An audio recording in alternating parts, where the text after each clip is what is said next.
It's an ancient art form enjoying a huge surge in popularity among jewelry makers. Learn how to braid cord and add beads to create your own beautiful pieces of Kumihimo.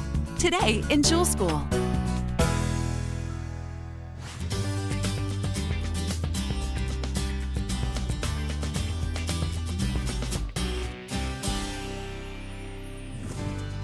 Hi, welcome to Jewel School. I'm Ann Dilker, and today's lesson is all about Kumihimo, which is the art of Japanese board braiding. I came to Kumihimo sort of through the back door. I'm a potter and was making porcelain beads and pendants, and they had big holes in them. And the standard jewelry designer didn't quite know what to do with them. So she would say to me, well, gee, these are really nice, but how do I use them? They don't hang on beading wire right. And I said, well, I'm gonna make a braid and put them on those. So today's lesson is all about how to use Kumihimo braids in your jewelry designs. I hope you have fun. You'll learn how to braid cord, cut and cap the ends to create a split braid necklace, add beads while you're braiding to make a bracelet, and increase the number of cords you're braiding with to fashion an ultra-torqued spiral bracelet.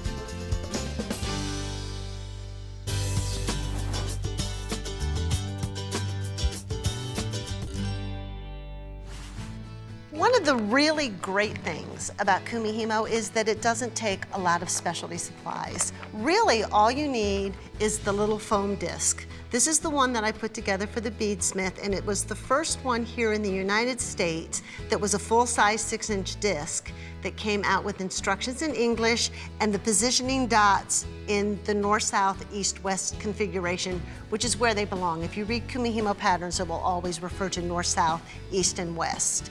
And it's a little foam disc, and it's inexpensive, and it's flexible, and it's a wonderful little tool. The only other thing that you really should have are these little bobbins. And these are little spoolies, and they just turn inside out.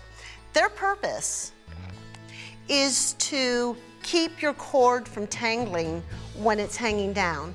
This is especially important when you're doing Kumihimo with beads, because if you have strings of beads hanging down, they're definitely going to tangle once you start moving the cords. They come in 3 sizes. This is the smallest, and it's the one that I use most often. There are a medium and a large size available.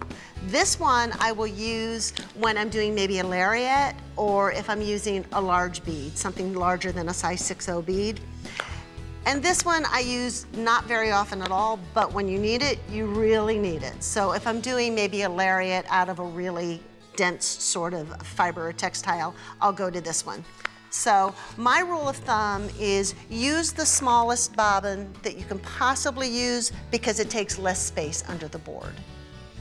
So those are really the only tools that you have to have. Tools that you might want to have with you might include something like a weight. Now, I don't use weights when I braid, but some people prefer it. And all it does is provide a downward pull on the braid, a slight downward tension.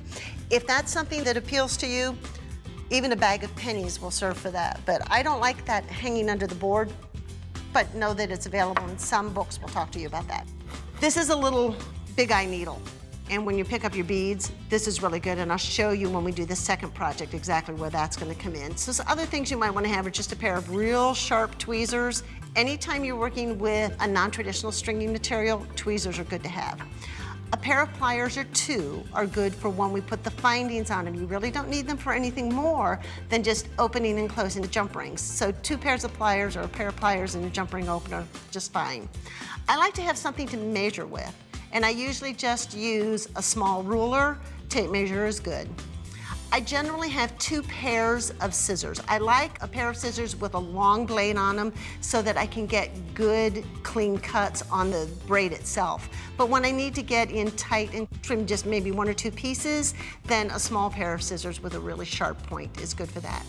One other thing that you might want to have on hand is a calculator, because once you start calculating the amounts of cording that you need or the length of braid that you need, that can come in handy. It's not necessary, but it can come in handy.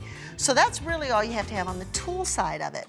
On the supply side, really anything that is flexible enough to be tied into a knot can be made into a braid. Doesn't mean that it should be made into a braid, but it can be made into a braid.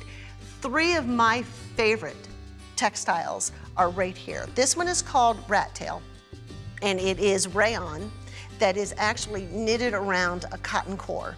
There's nothing, in my opinion, that falls into the structure of a braid more beautifully than this product. It's USA made. It comes in 3 sizes. This is the size number 1, and it's important as we go forward because this size makes a perfect 6mm braid.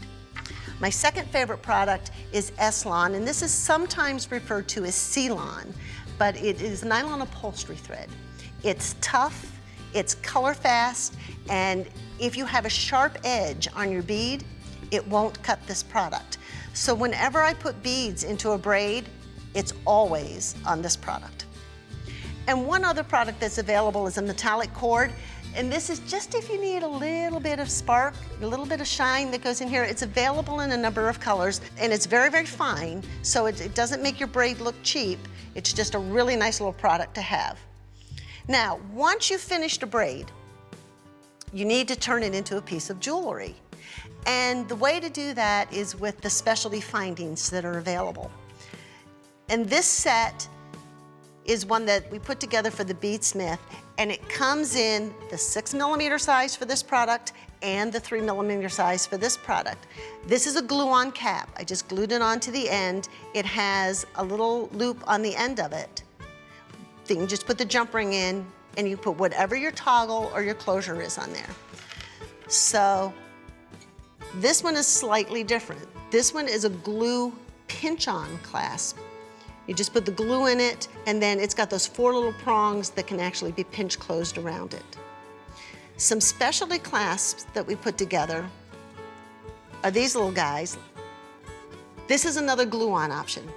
And what you'll do is glue the spiral onto one end and glue the little end piece onto the other, and it just comes together in a little spiral closure. So this piece is actually your end cap, your focal piece, and your toggle or your closure all in one.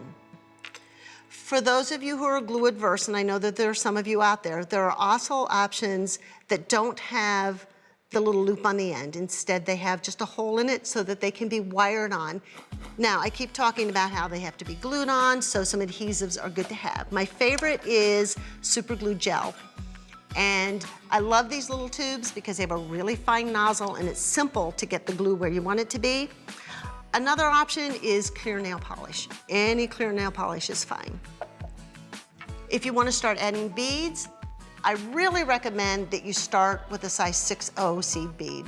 They're big enough that they're easy for you to work with, and yet they're small enough that they make an absolutely gorgeous braid. And the other thing that you might want to bring are some focal beads. And it doesn't matter what you use because these are probably not even going to be part of the braid. They're going to be added in anyway. So any kind of a focal bead that suits your fancy will work with the Kumihimo project. And that's really all there is to supplies and tools. And now we're ready to start our first project.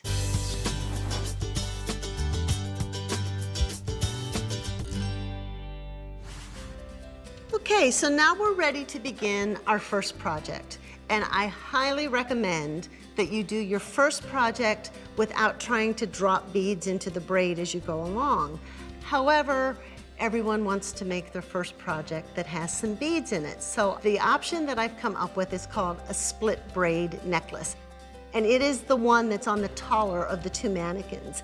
And what that is just a single braid that I've cut in half, and I've put a focal bead set in the center, and that's exactly what we're going to be doing today.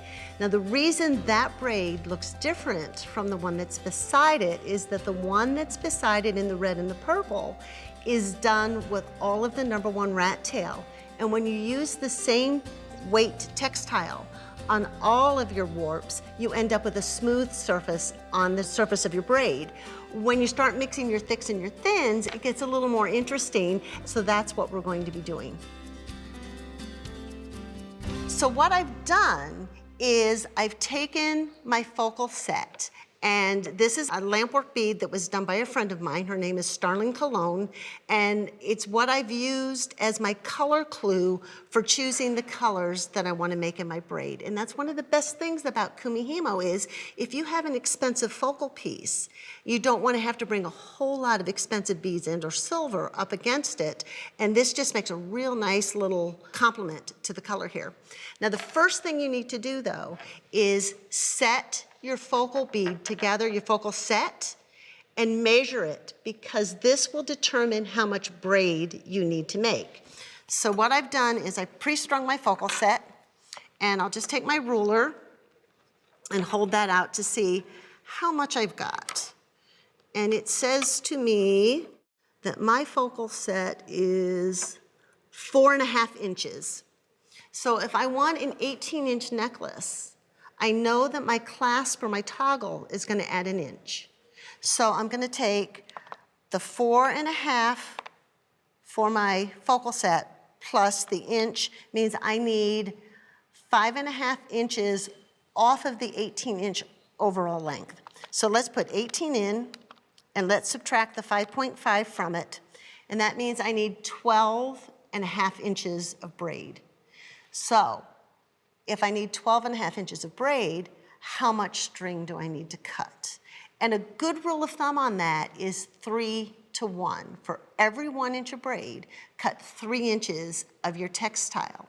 So I need 12.5 inches times 3. That gives me 37.5. And I need that times 8. So let me just see, I need it times 8, but I'm going to do it times 2 because I'm going to fold this in half.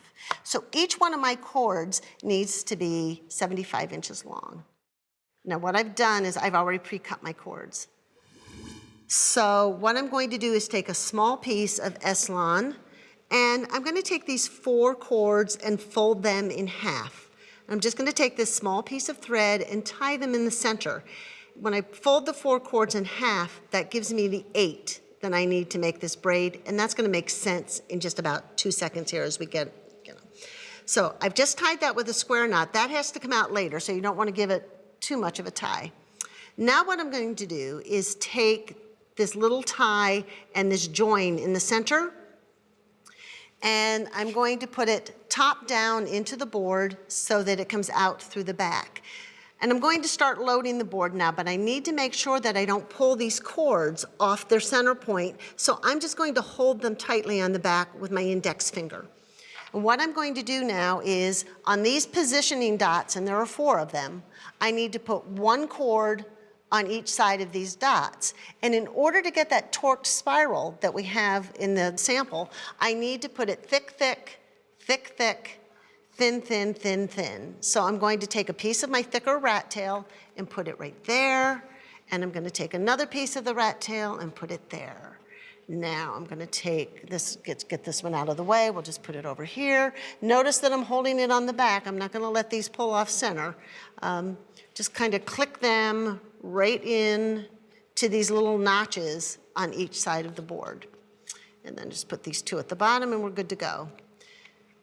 Now, what I want to do is tighten this up. I don't want to have any slack there. So just very, very gently tug those so that all of your cords are laying nice and flat against the surface of the board. Now, as you can see, this is going to be quite a mess if I don't take care of it with these little bobbins. And so what I'll do is just lay the board face down, turn it over, and take the ends of these cords and just wind them up in these bobbins, these little spoolies. Just wind them up. And I take it pretty close. I usually leave maybe, 2, 3, 4 inches, not any more than that. If these hang down too far, your cords are still going to get tangled. You want to make sure that you let the bobbins do what they're designed for, and that is to keep the cords from tangling. And you want to do this with all 8 of them.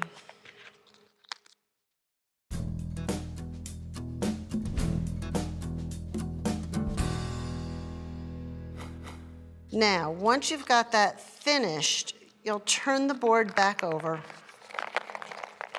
and you will notice that what you've got is 4 sets of 2 cords. So you've got 1, 2, 3, 4 sets of 2 cords. And in this braid, we're always working in sets of 2. So just ignore the numbers. The numbers have nothing to do with this. There are hundreds of braid structures that you can do, and those numbers make sense in other braid structures. But for this one, just forget it. Take the left low, the set that's closest to my body, which is the low set. I'm going to take the left cord out of the notch and move it straight across the board. So now it's beside the 2 that are at the top of the board. Remember, I'm working in sets of 2. So I need to bring one of these 3 back over to the set of 1, and it's going to be the right one. I'm going to move that right one straight across the board and put it to the right of the one that's at the bottom. I'm going to give the board a quarter turn counterclockwise, and I'm going to do the same thing all over again. The left low comes straight out to the left high. Come back to sets of 2 by keeping the right one on the right, and then turn the board. There's this tendency to think that it can't be that easy and you want to cross it over. Don't do that. If it starts on the left, it stays on the left. If it starts on the right, it stays on the right. Now, the other thing that you will notice is that I work the cords, my left hand, on the left side with my left hand, and I switch the board and work the right cord with my right hand. That just evens out the tension, and it helps my wrist not get fatigued from doing the same repetitive motion over and over. The other thing that I will do when I switch the board, let me just get this down here and I'll show you, is I hold it on the back with these 2 fingers. So I just kind of hold that, get that back in the center. So right, left goes left, right goes right, and I turn the board. And the left goes left, and the right comes right, and I turn the board. Left stays left, right stays right, and I turn the board.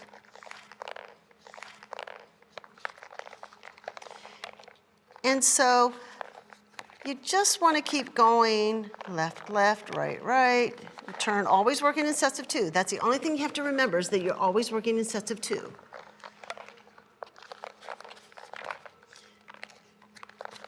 And what will happen is the braid will just start to feed right out the bottom of the board. Let me see if I can get that, if I can show you a shot of that. See, it's already started. Now, when you flip it over to take a look at what's coming out the bottom to see that the braid is what you want, what you'll want to do is make sure that you leave 3 at the top, because that's how you can remember where you were. Or if you set it down and walk away and you come back, remember, you're always working in groups of 2 in this particular braid. So when you come back, if you put the 3 at the top, you'll know that you need to bring that right one down and give it a turn. So the left goes high, the right comes low, and you give it a turn. The left goes high, the right comes low. Get this little mantra going in your head. Left goes high, and the right comes low, and you turn it. Left goes. And it takes about 3 braids to become a total expert at this. It takes no time at all. So what you want to do is get real comfortable with this sequencing. Left goes high, right comes low, and you turn it. Left goes high, right comes low. And after you've made a few of these braids, it'll take you maybe half an hour to make a whole braid. It doesn't take any time at all. It goes really very, very quickly. Left goes high, right comes low, and you turn it. Left goes high, right comes low. And I always just switch my hand on the bottom of the board as well. So right there, I have my left hand holding the center of it. When I switch to my other hand, I'll just slide these 2 fingers right under the board. And that's why I don't use a weight.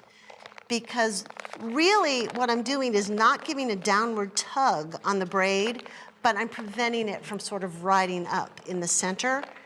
So for me, it's just easy and relaxing to switch my hands and to keep that one hand under the bottom of the board while my other hand's working the braid on the top of the board. So the left moves the left, and the right moves the right, and the left moves the left, and the right moves the right. And that's all there is to it. That is the entire move sequence for this one braid.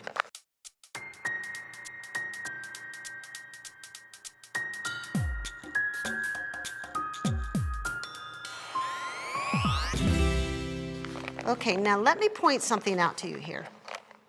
If for some reason you forget to leave 3 at the top and you walk away from the board when you only have your 4 sets of 2, it's like, oh, where do I start? You're either gonna get it right or you're gonna get it 180 degrees wrong, because it's always one of the cords that's on the very bottom.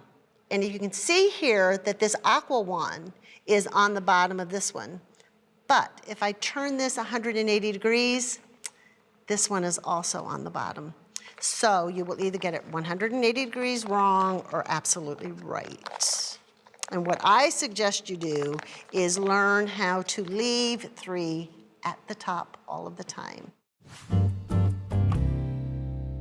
One of the things that's really nice about these little spoolie type bobbins is that the tensioning on them is almost perfect for just allowing the cord to feed out as you need it. You don't really have to pay attention to feeding the cord out at all, as long as you don't have beads on it. That'll change when we do project 2. But for right now, all I do is lift the bobbin out, take it straight across, and just that action on its own will feed the cord out to me as I need it. I don't have to worry about that at all. If you use really, really tiny cords, the bobbins tend not to be quite as tight as you might need them. So you'll want to make sure that you pick up by the cord and not by the bobbin. I always pick up the cord itself, and I don't pick it up by the bobbin and pull it out. Pick it up by the cord, pull it out, take it across. And I like to keep my cords nice and low and tight across the board. And that's what this holding it under the board with your 2 fingers can help you do. It just kind of keeps everything nice and snug. And that gives you a nice even tensioning. For those of you who knit or crochet, you'll understand that tensioning is what, you know, the needlework and the textile work is all about. And this is no different than that. It just happens to be easier.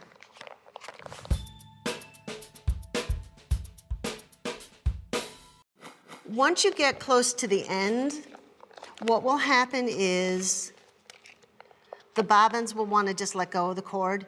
Just go ahead and pull those off and set them aside, because once the cord isn't so long that it's going to get tangled, the bobbins really aren't that important. And when you're working with different weight textiles, as we are in this braid,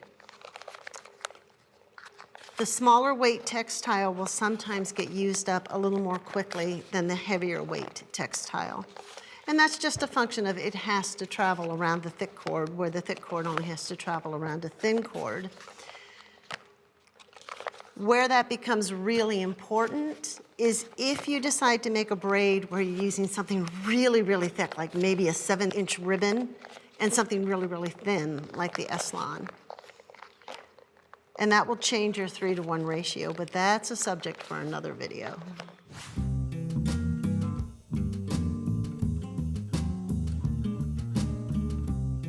As you near the end of your braid, you can just pull off the bobbins to get them out of your way.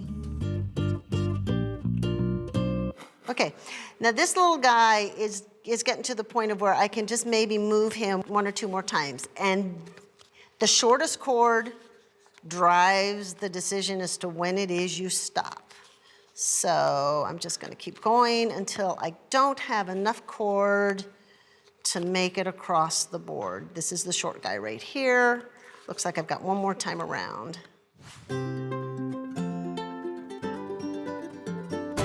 Okay, I'm done. I can't do any more. So all I do is pop these little guys off the outside. And this is a really important step coming up here. Don't forget this step. As with any textile technique, there will be tension that is built up in the course of the braid as you're working it. And you want to release that tension so that your braid will lay more beautifully. So what I do is I just grab it by the end that started through the board, and I just pull it. And two things will happen. It relaxes the tension, and it makes the braid a little bit longer and a little bit thinner. And you want to go ahead and do that 2 or 3 times. And once you've done that, just tie an overhand knot in the end of it to keep it in place until you're ready to use it. All right, so let's go ahead and tie that knot. And that'll just hold the braid in place till we're ready to cut it into the pieces. And that's really all there is to making the braid part of this project. What we have to do now is turn the braid and our focal set into a necklace. Okay, so now I've measured it. Remember at the beginning I said I needed that 12.5 inches. So now I've measured it. I've got 6.25 inches on each side. One other little thing that I want to point out to you right now is that I turned this 180 degrees wrong one of the times when I was braiding so that you could see what happens. That's a question that I get all the time. If I pick the board up upside down, what happens to my braid? And what it does is it puts your colors in a slightly different orientation to one another. I still have just my purple and my aqua going on here, but notice how on this side, it's in a slightly different orientation than it is on this side. That doesn't bother me. I'm going to go ahead and use this. Now, I have this lovely braid. I need to turn it into a piece of jewelry. And what I need to do in order to get my bead set into the center of it is I have to cut this in half. And we call that fear of cutting, because what happens if we cut this without securing it some way? Remember, this is under tension. So what I always do is just take some sort of small thread. Now, I'm using the metallic thread that I showed you earlier in the show because this has got a really good tensile strength to it. It's nice and tough. And what I have to do is cut this knot off, and then I also have to cut this in half in order to be able to put the bead set in the center. So I'm going to cut it and make it 2 braids of the same length so that I'm ready to put the end caps and the findings on it. So I'm just going to trim these ends first. Gonna get those off of there, get those out of the way, just set those aside. And I'm just gonna take this piece of thread, tie it around, and I'm gonna put it pretty close to the knot because I don't wanna waste any of my braid. So I'm gonna put it pretty close to the knot. I'm gonna tie that nice and tightly, hold on to one end and take the other one and wrap it around a time or 2. Now you don't wanna wrap it around too many times because remember, we're going to have to glue an end cap on this. And so if we make this too thick, there's no place for our end cap to fit over it. So the real purpose of this is just to keep your braid from unraveling when you go to cut it. So I'm gonna tie a knot, and then I'm actually tying a surgeon's knot. On the second part of that square, you just take an extra wrap. So that's got that. Now, I'm going to remove, using my tweezers, that little piece of Eslon that I put in the beginning to start. I just pull that right out.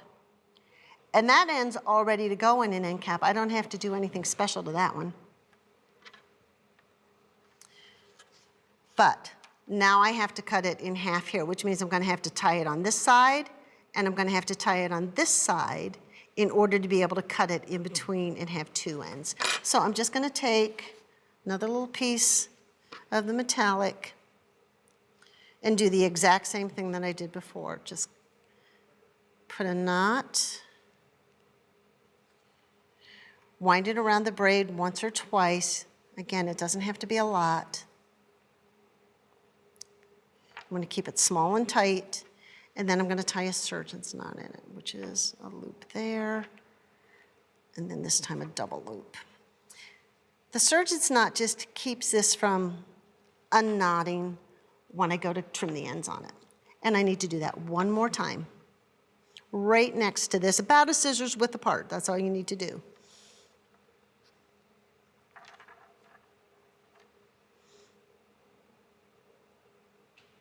Okay. Whip this around. Oops. whip, whip, whip. You want to keep that other end, that other tail out of the way. I don't want to get that tail in this braid. Okay, so make sure I've done that. And then you just give that another tie.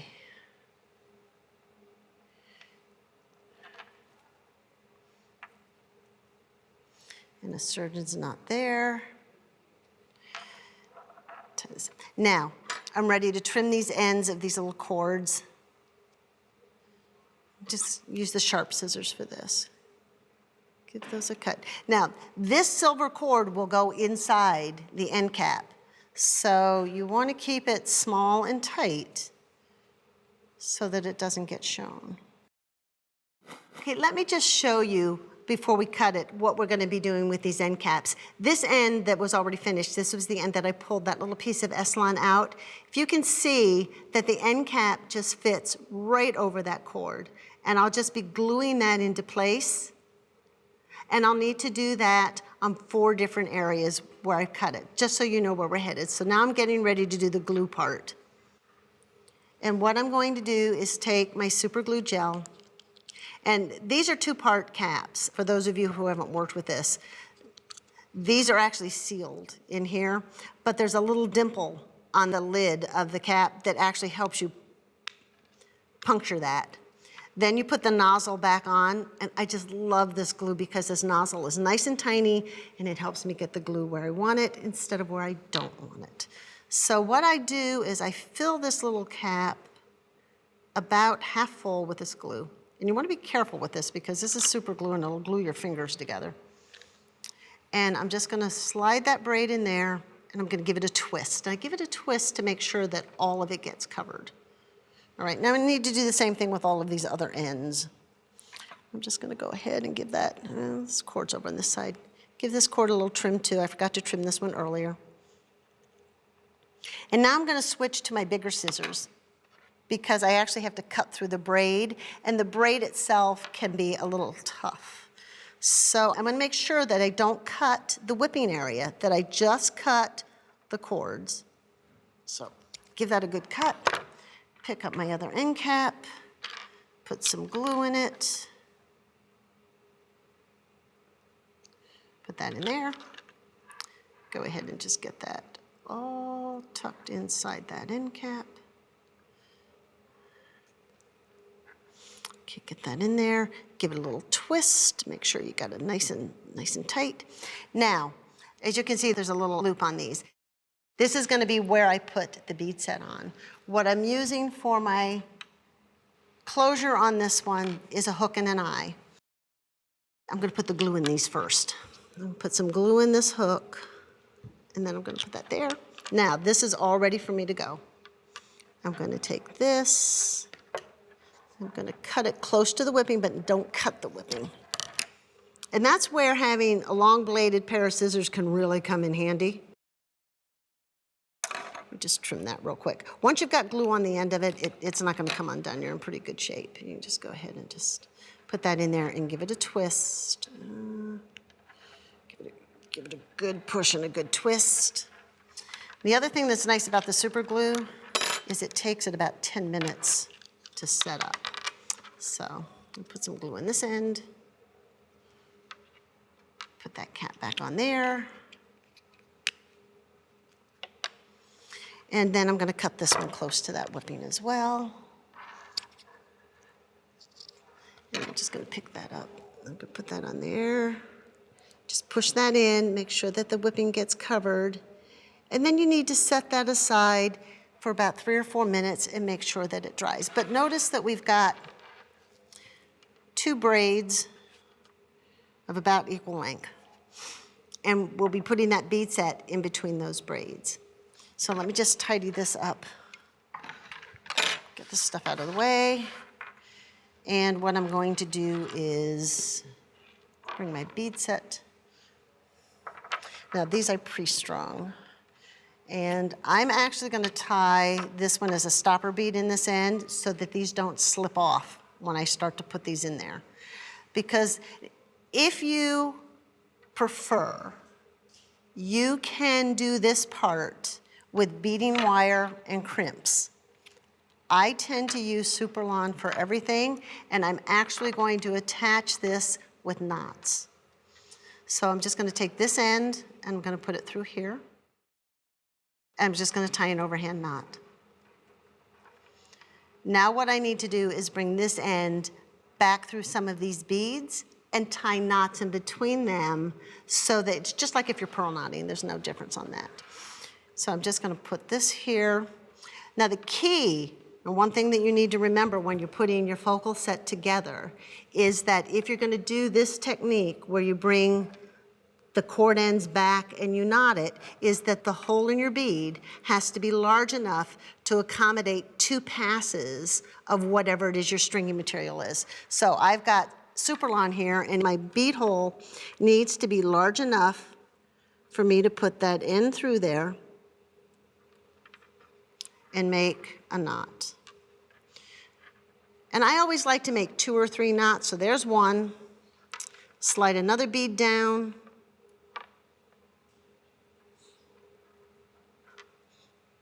And make another knot. And that'll be pretty good. Now, you can either use glue to hold this knot in place before you trim it, or I happen to like the nail polish for this. And the only purpose that you're doing on this is to keep the cut end of the cord from slipping out of that knot. So I'm just going to take my small scissors and I'm going to trim that pretty closely. Going to put all of my other beads close. Now this was my stopper bead, so I need to bring him out of there because he's part of the bead set. This is where tweezers come in handy. Okay. So I just need to add the other end of my cord the exact same way that I put the first end on. Through here. Now, because these need to be tight, it gets a little bit trickier.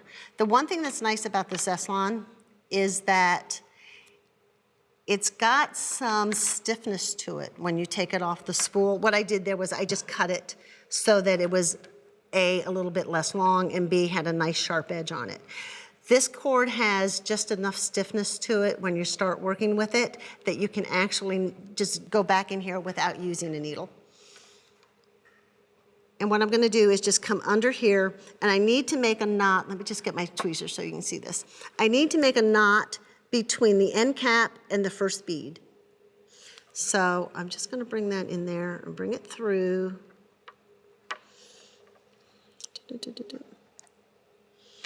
And let's just snug that up. All right, now that's the easy knot. The next ones are, I have to make a knot between these next 2 beads.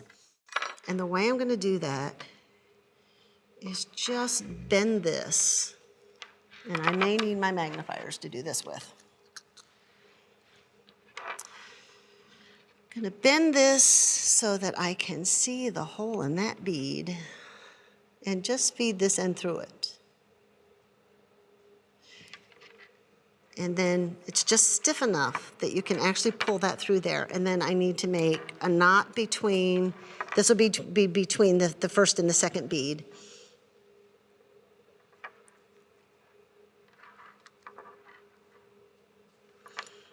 And then just snug that down.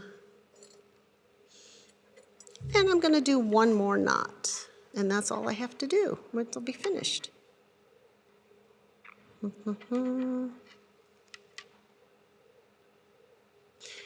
Your tweezers can be good if you can't get a hold of it with your fingers. Let me grab my tweezers. Grab that end.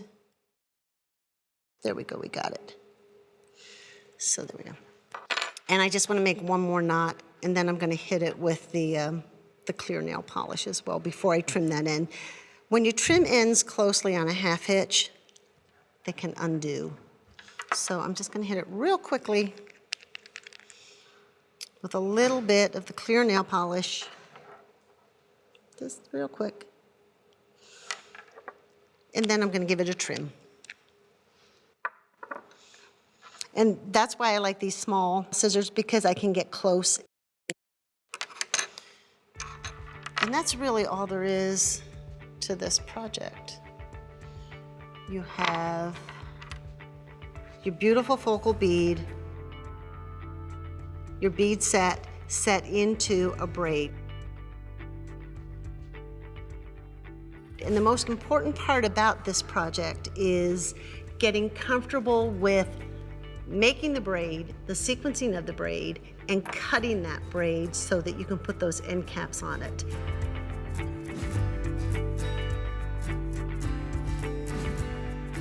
And that's all there is to this first project. And the next one that we'll be doing, we'll actually be putting beads into the braid as we make it.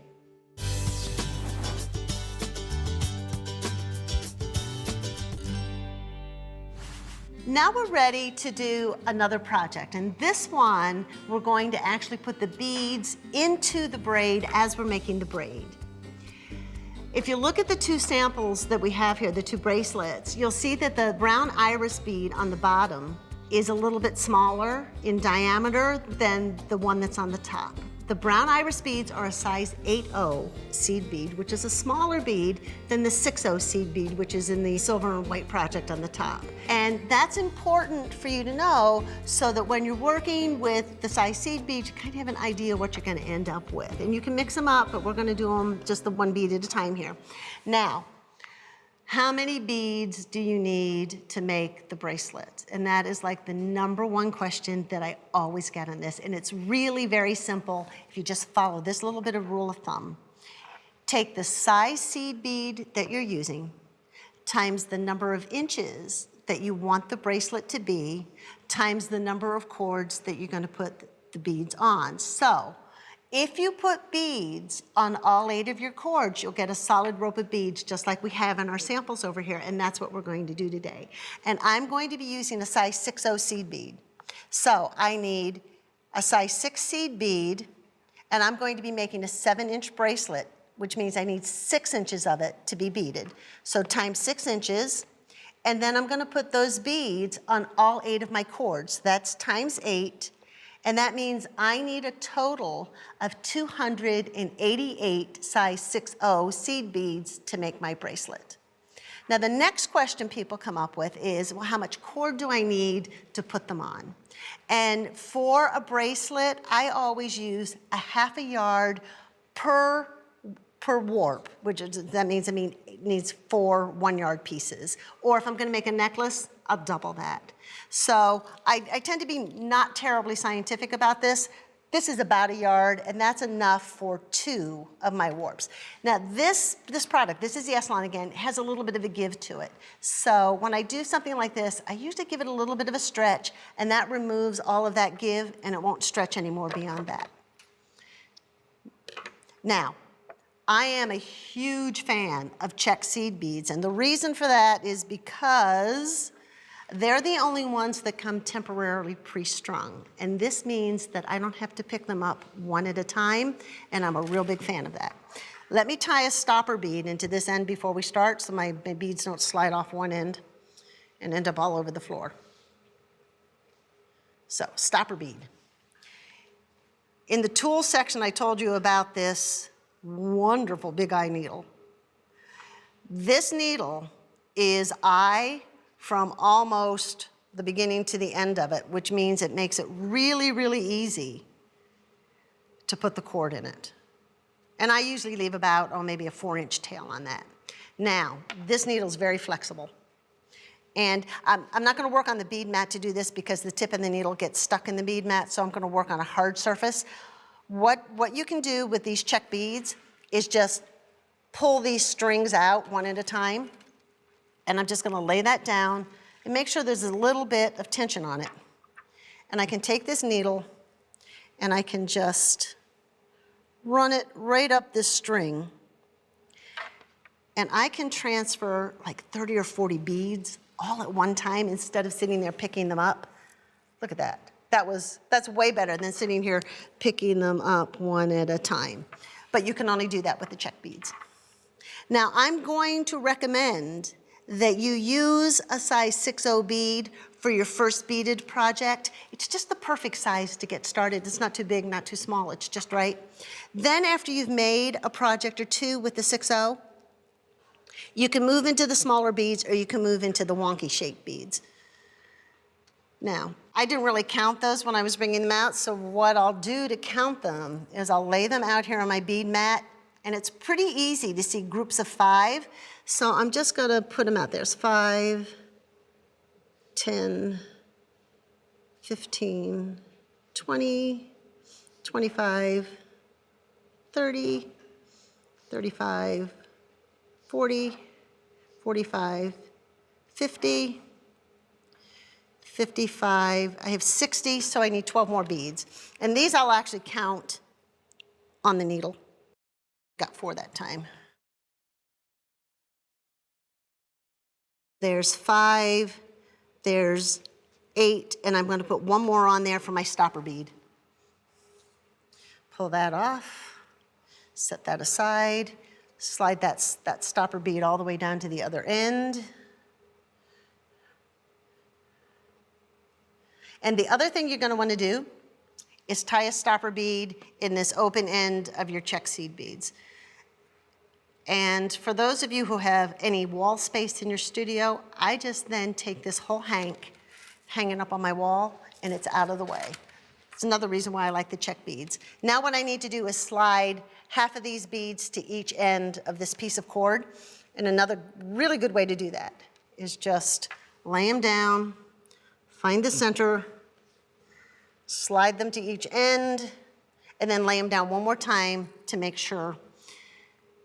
Okay, now I've already done my other 3, so I have 4 cords with 36 beads at each end of the cord. And they're not exactly the same in size, and that's okay because there's way more cord here than I need. But what I'll do now is find the center of this and tie it just with another little piece of thread, and that's where my braid's going to begin.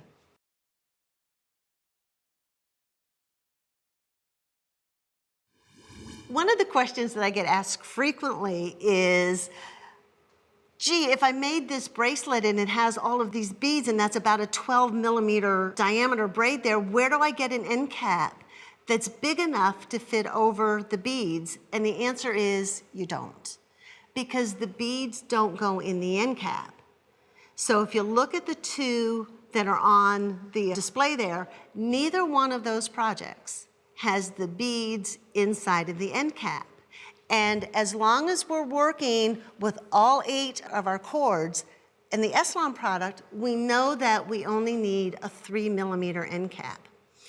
So to do this then, what you need to know is you've got to make a little bit of braid with no beads so that you end up with the unbeaded portion on each end in order to be able to put the end caps on there. So I'm just real quickly here going to set this board exactly the same way that we did for the other project, which means I'm going to put 1 on each side of the positioning dots.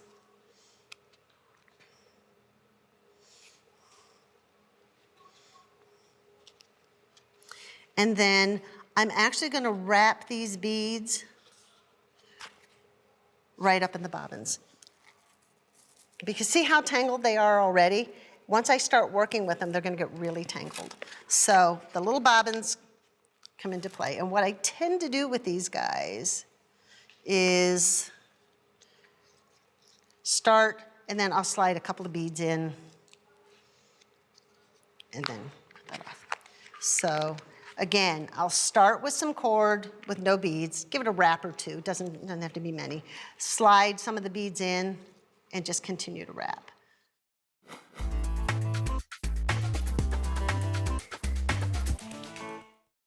Okay, now we're good to go. So I'm going to turn it so dot 32 is at the top, and I'm going to do the exact same thing I've always done. Left goes left, come back to 2s by keeping the right on the right, and turn it. The left stays on the left, the right stays on the right. Now I need to make about 1/4 inch of braid, and that's enough to be able to put it into the end cap. And that's usually about 8 to 12 different passes on this. So it goes pretty quickly. You just bring that over. And again, over and over. Again, don't cross it over. If it starts on the left, it stays on the left. If it starts on the right, it stays on the right. So let me show you what we've got here. If you can see, I've got about 1/4 of an inch of braid done, and that's really all I need to do. That's enough to put the end cap on, and I'm actually going to use one of the little spiral end caps. Now when I stopped, I left 3 at the top, so now I know where I am. Okay, so now we're ready to drop the bead into the braid, and it's important that you know that this is a hollow braid. So if the bead doesn't go into the appropriate position, it could go inside the braid and get caged, which is not a bad look, but that's not what we want to do today. We want the bead to sit on the outside surface. So this cord that's in my hand is ready to cross and go over. And it's crossing these 2 sides on the way. So what I want to do is just slide that bead into the hole. And I need it to stay on the outside of the first of the 2 that it's crossing on the way to its new home. And that's why that size 6 bead is just perfect to begin with, because it's large enough for you to see it and for it to get caught. And I just have to keep repeating that. Every time I work a cord, I'll just slide a bead into the hole. I'll just tuck it under the first of the 2 that it's crossing. Now I'm back to my sets of 2, so I turn the board. So it's slide the bead, tuck it under, take the cord to its new home, and then come back to sets of 2 by sliding the bead in, tucking it under, and if I do this about 6 more times, you're going to be able to see the beaded rope coming out the other side. And this is so spectacular. It looks so wonderful.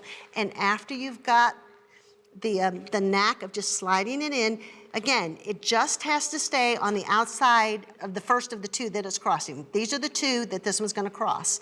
All I need to do is make sure that it goes in the hole and it stays. Now this is a tensioning thing. If you try to make it too tight, the beads will want to pop up. If you make it too loose, the beads are a little bit saggy. So it's one of those just right things. And after you've played around with 2 or 3 of them, you don't even have to think about it anymore. Just slide it in, tuck it under, and keep on going. So my left one's going to stay on the left, and my right one is going to come back and stay on the right. I'm going to turn it to the next set.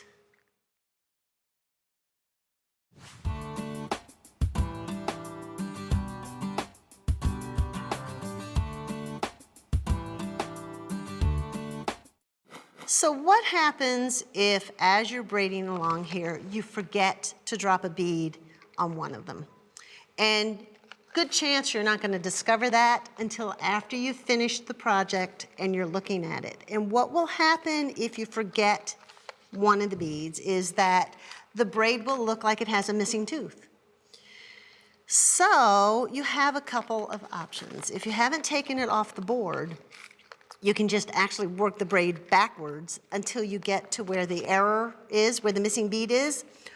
Or this is just cord. You can sew the bead into it, and it's just so much quicker than taking the whole braid out, and nobody's even going to notice it. So all I would do is put some of the Essilon or even just white sewing thread onto a regular ordinary sewing needle and just stitch that bead right into place, and nobody would even know that you missed that bead. So there's a little way that you can kind of cheat it if you forget one of them.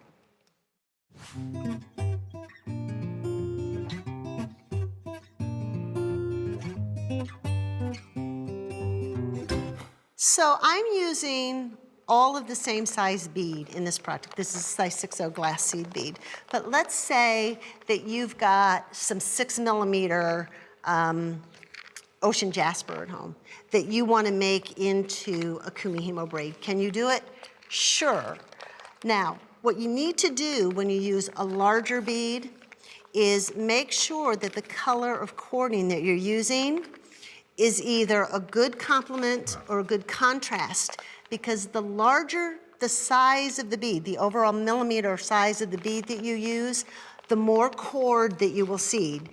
This bead is so small that when I finish this and take it off, you're not going to see any of the cording at all. You can see very little of it. And you can actually look at the two samples that are on display, and you can see that the cording really doesn't show at all once you're using these small seed beads.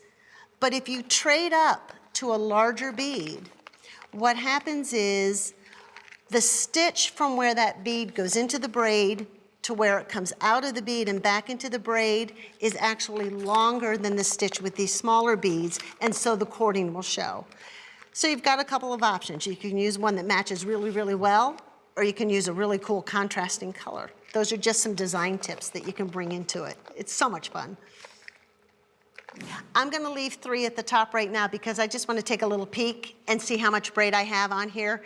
And you can see that I've probably got about 4 inches of braid done. So I need to make about another 2 inches. I may not need to use all of the beads that I put on. When you're using beads, the seed beads, you probably know if you're a seed beader, but if you're not, this may be news to you. Not all of the size 6s are the same size. And it doesn't matter if you're going between manufacturer or not. Even within manufacturer, a size 6 in one color may not be quite the same size as a size 6 in another color. And that's especially true when you go between the manufacturers. So if you're using a Miyuki size 6.0 seed bead, the Japanese seed beads tend to be just a little bit plumper. They're more of a ball, where the Czech seed beads tend to be more of a little donut shape. And so a Miyuki seed bead, on a size 6, maybe 5 to the inch is a good idea. And actually, for some reason, this is a Czech bead, but boy, this is a really plump bead for a size 6. So I think 5 to the inch on this one probably would have been better than 6 to the inch. But it's always better to have 1 or 2 extra beads than 1 or 2 few, because then I don't have to load them again. Just get them done in the beginning.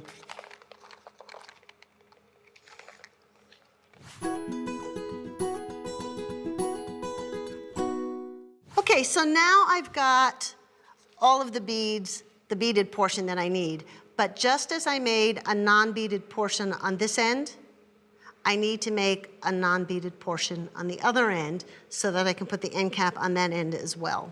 So all I'm going to do is stop dropping beads in. I'm just going to continue to do left goes left, right goes right, and give it a turn. Left goes left, right goes right, and give it a turn. And on this end, I'll usually make about a half an inch instead of a quarter, because on this one, I have to whip it and tie it off and then cut it. The other end is going to go right into the cap, so I don't have to noodle around with having any extra space to cut it off. So I'll do about a half an inch on this one.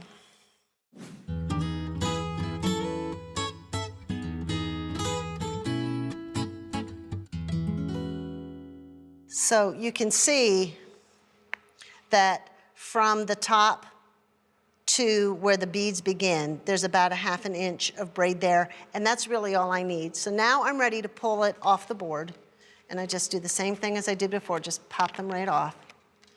And even though this is fully beaded, I still want to relax the tension on it. So I'm still going to grab it from the end that I started, and I'm going to give it a pull. And all that does is let all those beads get real friendly with one another, and they all kind of sit into where they're supposed to go. And again, I need to tie this off with an overhand knot until I'm ready to trim it. So there's my overhand knot. And so what I have is 6 inches of beaded braid with about a quarter of an inch of no beads on one end and about a half an inch of no beads on the other end.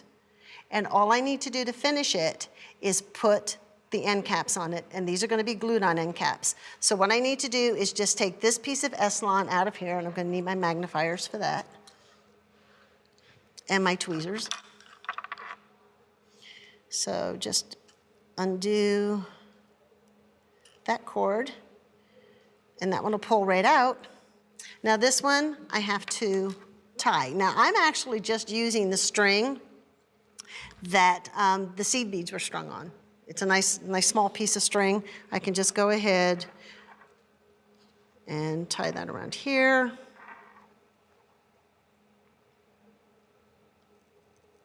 Give it a good tug. And I'm going to leave about a quarter of an inch from where I'm tying it off to where the beads start. And then once again, I'm just gonna whip that around once or twice. Again, it needs to be kept small because this is gonna go inside the bead cap. If it's too big, you won't be able to get the bead cap on. I'll give it a tug and one more knot. And I'm gonna make this one a surgeon's knot. There we go. Okay, now what I'm gonna do is just trim all of this excess here and set that aside. And I'm going to take my super glue gel, my favorite glue, and I'm going to put glue into the end.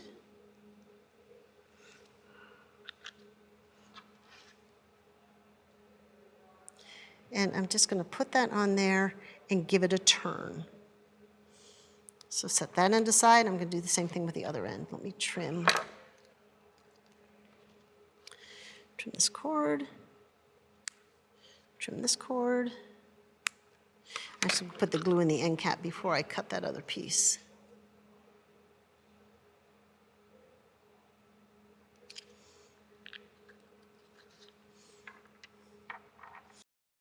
Now remember, the whipping part goes inside the cap, so you're going to cut it outside the whipping.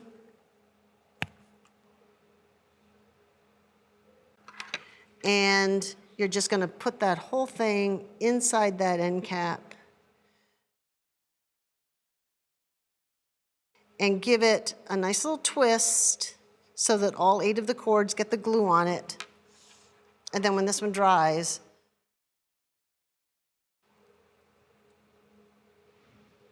it's everything you need. It's the end caps, your clasp, and your focal all in one. And that's really all there is to adding beads to a Kumihimo braid.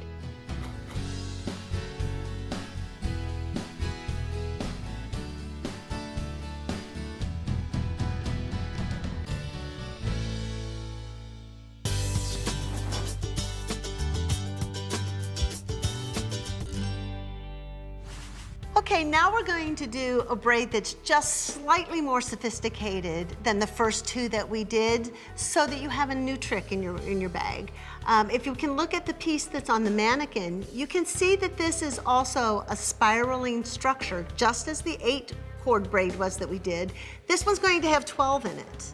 And if you can see the gold on the edge versus the purple that's in the braid, you can see that that purple's super torqued. And looking over here at this board, this is the way we're going to be setting the board on this one. So you can see that because it's got 6 sets of 2 instead of 4 sets of 2, that we have an unequal distribution of space between the sets of cords, and that's what gives it that ultra torque, if you will. So I'm starting here with 6 2-yard pieces of cording. I've got 2 that are the peridot metallic, and I've got 4 that are the #1 rat tail in mint green. And what this is gonna do is give me a darker edge on my spiral than what's on the inside of it. And it's just like we've started the other 2 projects in that I found the center, I tied it off, and I'm going to stick that center point top down in my board. Pull those strings through, and again, I'm going to hold it so that I don't pull these off center when I start putting the cords into the board. Now you need to pay attention to the set on this because we're working with 6 sets of 2 instead of 4 sets of 2, so we can't just surround the dots. But I am going to start with the metallic cords because, as you can see here, they do surround the dots. So they're going to surround number 24 and number 8. So I'm going to bring one of them out and put it over here and one over here. And then I'm just going to bring them across and put it here and find my other metallic one. Got it. Now, these other ones, as you can see here, get set on the top. The left set is 1 off the dot, and on the bottom, it's the opposite diagonal set that's 1 off the dot. So what I'm going to do is take my top one, and I'm going to put it in notches 30, 31, and 31, 32, and then I'm going to skip 2 and put it so that it surrounds number 2. So the first set surrounds the number 31, and the second set surrounds number 2. Now I'm going to do it just the opposite on the bottom of the board. I'm going to surround number 15 on the right-hand side, and I'm going to surround number 18 on the other side. And then I want to pull those snug and kind of center them if I can.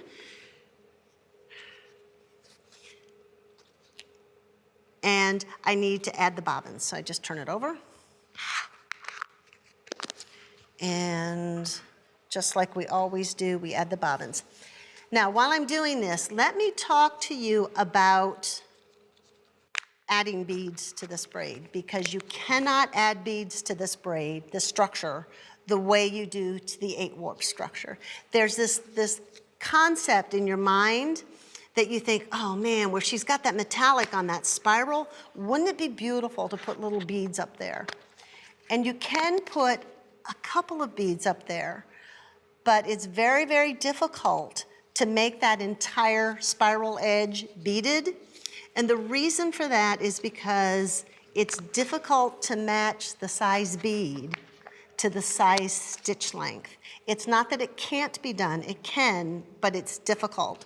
So what I tend to do if I want to put beads on that ridge is I'll just drop one about every 4th move, and that way I can set a bead on that sharp edge of that spiral, and it doesn't bunch up and it doesn't look funny and it doesn't look like it doesn't fit.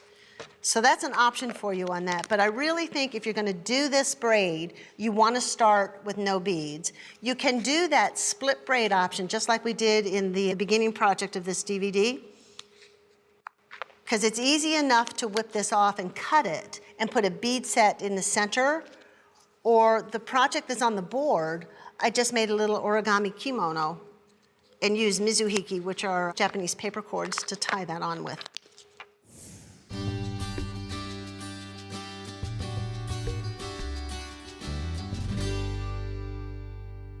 So now I'm all ready to go. And actually, I'm going to turn this one so that I can start with the metallics, because it's still, the left goes up on the left, the right comes back on the right, and now you'll turn it to this twin set. And what's going to happen on this, you kind of have to pay attention because it can visually mess with your mind.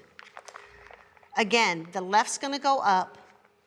Easy enough. You've got 3 at the top and 1 at the bottom. But watch what happens when you bring this right one back. If you look away and you come back, it looks a little bit strange because now you've got 4 at the bottom. You don't have any defined sets of 2. But I do know that this is the one that I just moved. So now I need to work with this set of 2, and I'm going to move the left one up to the top and then bring that right one back down. And turn to the next set. So now we're back to the metallics. Left goes high, right comes low, and now I'm back here, and I've got to work. Left goes up, right comes down. Make sure you look at this second set.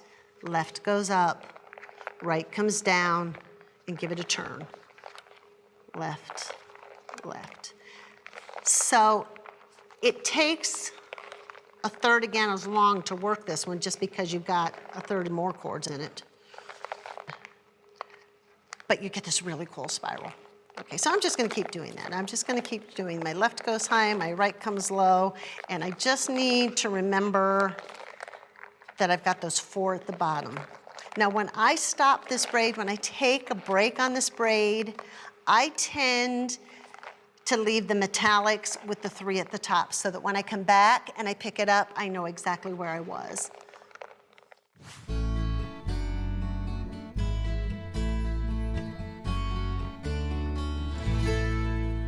You don't have to use 2 different size textiles on this. If you want to use all the same size, you'll still get that really torqued spiral, and you'll still get one of the colors sitting on the edge as long as you put the color, the edge color opposite each other and opposite the two sets of warps that are removed from the two sets of four.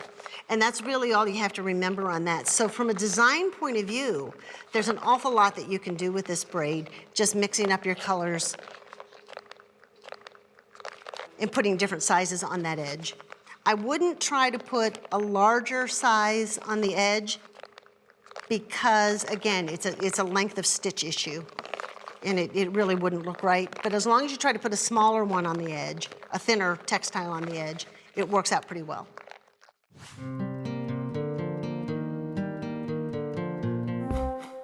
Now, I'm going to go ahead and put 3 at the top and stop so that I can turn it over and take a look at what's coming out on the bottom. And you can see that I've got that darker green peridot coming on the really sharp edge of that really torqued spiral. This is kind of subtle, but this is going to be a beautiful braid. Then I'll turn it back over, and because I left 3, I know exactly where I was, and I can get started again.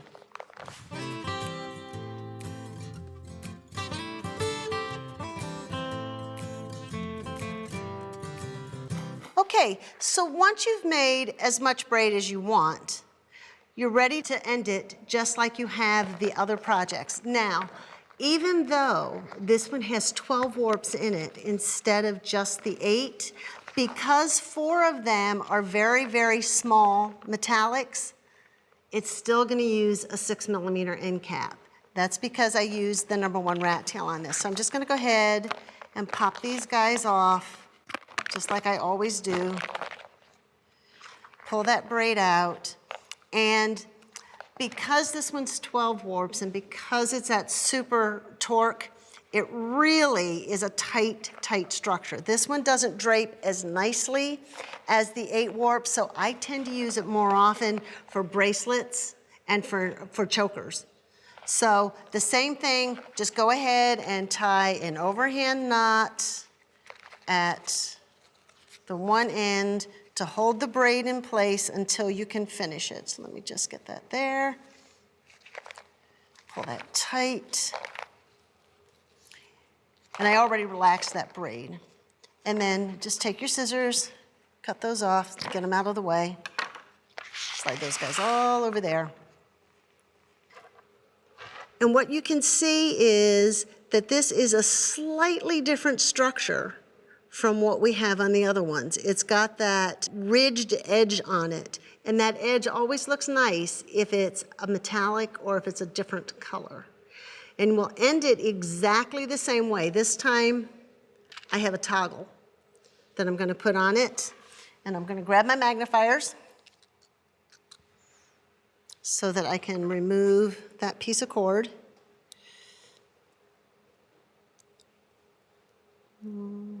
Not getting that knot. Let me take this real quick.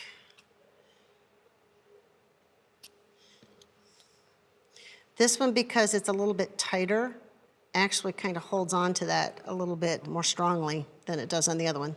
So there we go. We got that out. And then I need to do the same thing on this other end.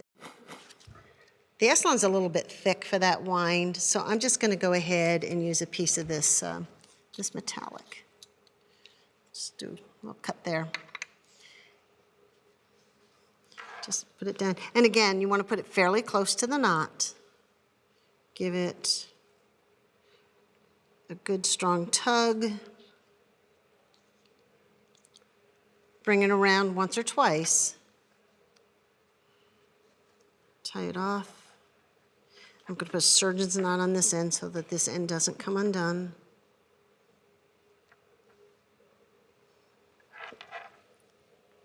Okay.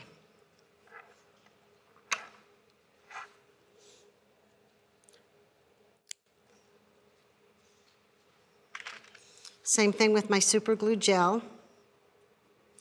And I'm going to put the glue in the end before I cut that one. This braid is under a little more tension than the other ones, so I kind of like to have that pre-staged before I cut it. And you'll want to make sure that you're using scissors with a bigger blade to cut this, because this one's going to be tough. You're cutting through 8 pieces of the rat tail. All right, same thing, just give it a twist to make sure that it's set in place. And then go ahead and put the glue in this one.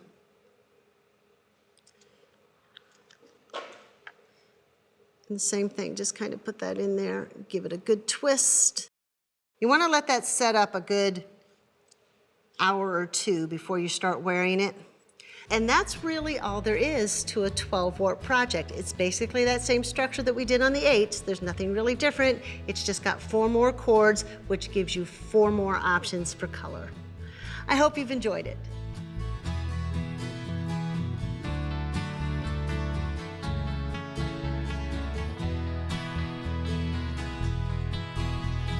For more information about the supplies and the techniques used, visit jewelschool.com. I hope you enjoyed learning about the ancient art of Kumihimo braiding today. If there's one thought that I'd like to leave you with, it's that this technique is so versatile. Just mix up your sizes and your weights of textiles, your colors, and the different sizes and shapes and beads, and there's no end to what you can do. Thanks, and we'll see you again soon in Jewel School.